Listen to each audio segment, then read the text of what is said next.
dan selamat malam Pak Jorong. Waalaikumsalam, selamat malam Ibu. Kami dari mahasiswa program pendidikan Fakultas Ilmu Pendidikan Prodi PT PAUD dari Universitas Muslim Nusantara UMN Al-Wasliyah dari Medan. Kami mendapat tugas untuk mewawancari dan mengamati apa-apa kegiatan yang ada di Jorong kita. Jadi kami minta pada Bapak sebagai narasumber untuk memberikan keterangan atau jawaban tentang apa yang ingin kami ketahui dari Bapak. Yang pertama sekali yang kami ingin ketahui dari Bapak, bagaimana kondisi kehidupan bermasyarakat di Jorong kita ini dalam menjaga kerukunannya. Ya, terima kasih Bu.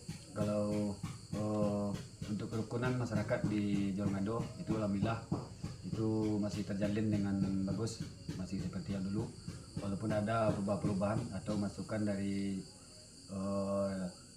penduduk yang tinggal warga tambahan dari warga luar, itu alhamdulillah bisa menyesuaikan keadaan dan peraturan yang ada di Jorong kita ini. Berarti yang pendatang pun masih bisa mengikuti peraturan. Kemudian apakah peran pemerintah Jorong dalam mendukung kegiatan keagamaan dan sosial di daerah kita? Kalau untuk masalah keagamaan dan menghubungkan dengan pemerintahan nagari itu saya selaku kepala Jorong itu kalau ada acara kegiatan keagamaan itu harus ada koordinasi dengan pengurus masjid, pengurus musala, dan begitu juga dengan tokoh-tokoh masyarakat yang lain. Berarti semuanya terlibat? Alhamdulillah terlibat. Alhamdulillah terlibat itu. Kemudian apakah bentuk dari kegiatan keagamaan dan kegiatan sosial yang masih berlaku sampai sekarang? Untuk kegiatan keagamaan itu wirid di Masjid Jorong Ado itu rutin setiap bulan diadakan, dan begitu juga kegiatan-kegiatan sosial. Kalau ada warga yang sakit atau kemalangan itu masih berjalan lancar, dijalankan sumbangan dan membesuknya bersama-sama. Ya.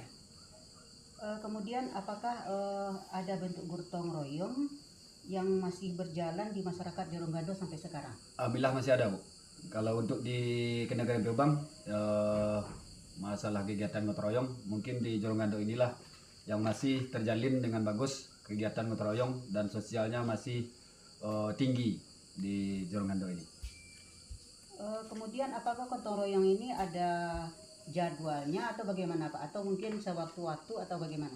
Kalau sekarang tidak dijadwal, kalau dulu memang dijadwal 1 kali 1 bulan. Kalau keadaan agak contohnya irigasi, kalau terlalu gawat itu biasanya 1 kali 15 hari. Kalau udah maksimal itu biasanya 1 kali 1 bulan. 1 kali 1 bulan, berarti tergantung dari keadaan. Apakah gotong royong ini cuma hanya di irigasi atau apakah ada di bagian yang lainnya Pak? Gotong royong kalau untuk di irigasi itu diwajibkan seluruh warga yang hadir. Tapi kalau untuk di jalan raya maupun di jalan kampung, kita hanya menugaskan atau mewajibkan bagi warga yang punya mesin potong rumput. Berarti ini semacam pembersihan atau untuk membersihkan di bagian jalan. Ya. Berarti ini hanya bagi yang mempunyai mesin potong rumput. Ya. Kemudian karena berisiko untuk warga yang hadir rame-rame Bu. Oh iya, berarti untuk irigasi berarti ini wajib. Wajib seluruh warga hadir. Seluruh warga. Apakah ada koordinasi dengan apakah nenek mama atau mungkin yang lain-lainnya untuk kehadiran ini Pak? Ada Bu. Itu saya selaku kepala wilayah itu koordinasi dengan 4 suku di Gando, nenek mama, maupun kepada nenek mama yang lain itu saya selalu koordinasi. Iya. Selanjutnya Pak, apakah upaya pemerintah Jorong dalam menjaga ketahanan sosial dan ekonomi warganya? Kalau untuk menjaga ketahanan sosial itu dari kami sebagai pemerintahan nagari melalui kelompok-kelompok tani dan juga ketua Dasawisma itu akan selalu memberikan sosialisasi bagaimana supaya menjaga dan menaikkan hasil panen dan tidak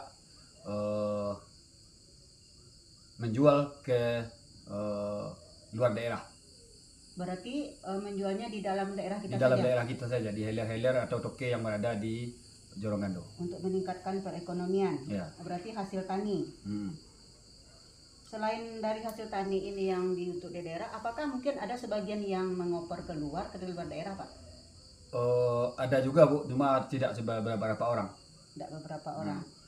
Kemudian, apakah ada tantangan atau kendala yang Bapak hadapi sebagai pemerintah Jorong dalam menjaga kebersamaan masyarakat saat ini atau dari kemarin-kemarin sampai saat ini? Tentu pasti ada Bu. Yang pertama sekali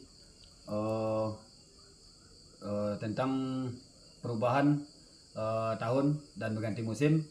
Jadi perubahan warga silih berganti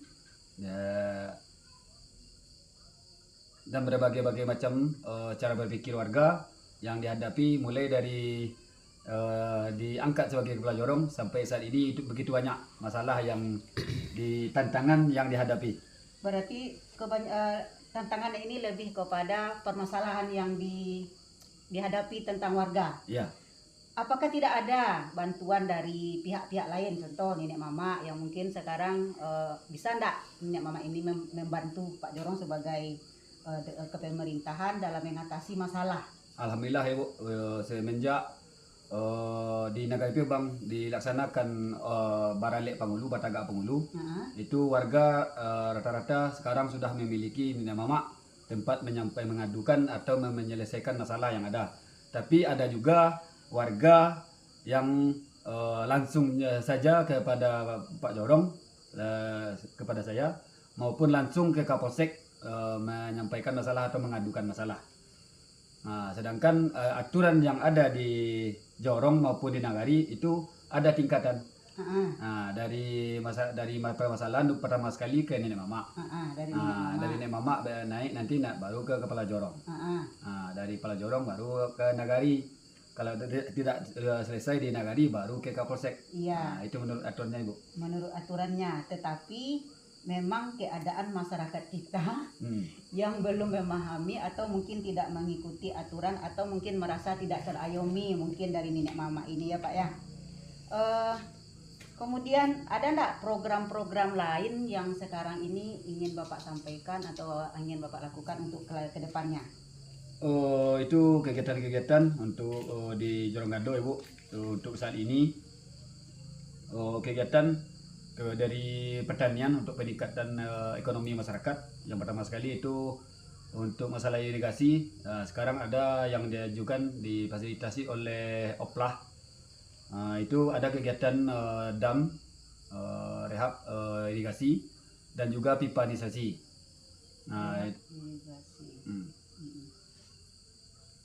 Ini dananya dari mana Pak? Dari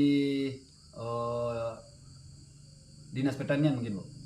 Dinas Pertanian. Cuma pasti Oplah sekarang namanya. Dinas Pertanian. Terima kasih banyak Pak. Mungkin itu saja yang ingin kami tanyakan kepada Bapak. Mudah-mudahan apa yang telah Bapak sampaikan ini menjadi acuan bagi kita bersama, dan mungkin ini nanti juga ada manfaatnya bagi kita semua. Dan mudah-mudahan nanti hasil yang kami peroleh dari hasil wawancara ini mendapat hasil yang terbaik. Dan menjadi amal pahala lah bagi Bapak. Mudah-mudahan Bapak tetap sabar dan bisa mengayomi masyarakat kita memang yang memang berlatar belakang pendidikan yang tidak sama. Jadi terima kasih Pak atas waktunya. Siap Bu. Dan kami ucapkan lagi terima kasih. Assalamualaikum warahmatullahi wabarakatuh. Waalaikumsalam warahmatullahi wabarakatuh.